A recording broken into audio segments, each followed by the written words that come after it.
अस्सलाम वालेकुम। सीखो सब कुछ में खुश आमदीद। दोस्तों, आज हम सीखेंगे कि हम किस तरह एम्प्लॉयज़ की डेट ऑफ बर्थ से एज निकाल सकते हैं माइक्रोसॉफ्ट एक्सेल में। तो दोस्तों, इस वक्त हमारे पास एम्प्लॉयज़ के रिकॉर्ड्स दिए हुए हैं। तो दोस्तों, हमें क्या करना है कि हमें एम्प्लॉयज़ की डेट ऑफ बर्थ से एज को निकालना है। तो डेट ऑफ बर्थ तो हमें दिया हुआ है, हमें लेकिन एज नहीं मालूम एम्प्लॉयज़ की। तो हमें क्या है, ये एज को निकालना है। तो दोस्तों, मैं आज आपको बहुत ही बढ़िया टेक्निक बताने जा रहा हूँ जिसके थ्रू आप ये काम कर पाएंगे। तो दोस्तों, इसके लिए हम डेटेड इफ़ का फंक्शन यूज़ कर सकते हैं।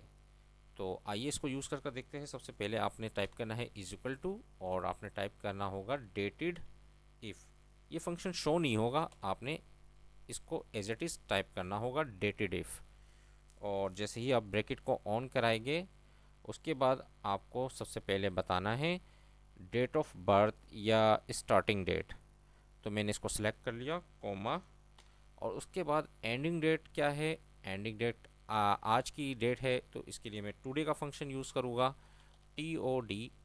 और मैं टैब की जैसी प्रेस करूँगा तो ब्रैकेट को क्लोज करा दूंगा। तो टुडे का फंक्शन क्या करेगा कि आज की डेट ले आएगा, और स्टार्टिंग डेट हमने जो है वो डेट ऑफ बर्थ दिया है, और हमें मालूम करना है ईयर्स को।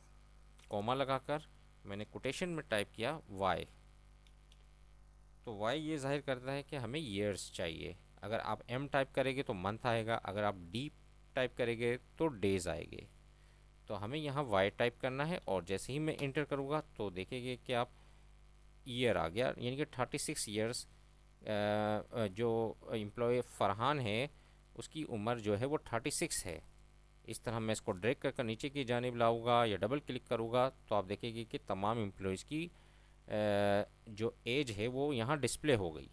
तो हमने कितनी आसानी से एम्प्लॉयज़ की एज को निकाल लिया। तो दोस्तों, अगर आपको एम्प्लॉयज़ की डेट ऑफ बर्थ मालूम है तो आसानी आप उसकी एज निकाल सकते हैं डेटेड इफ फंक्शन के थ्रू। तो दोस्तों, उम्मीद है कि वीडियो आपको बहुत पसंद आई होगी। लाइक को सब्सक्राइब करना मत भूलिएगा। दोस्तों, आप मेरे चैनल को सब्सक्राइब ज़रूर कीजिए ताकि कोई भी नई वीडियो आए तो उसका नोटिफिकेशन आपको मिलता रहे। Thanks for watching. अल्लाह हाफिज़।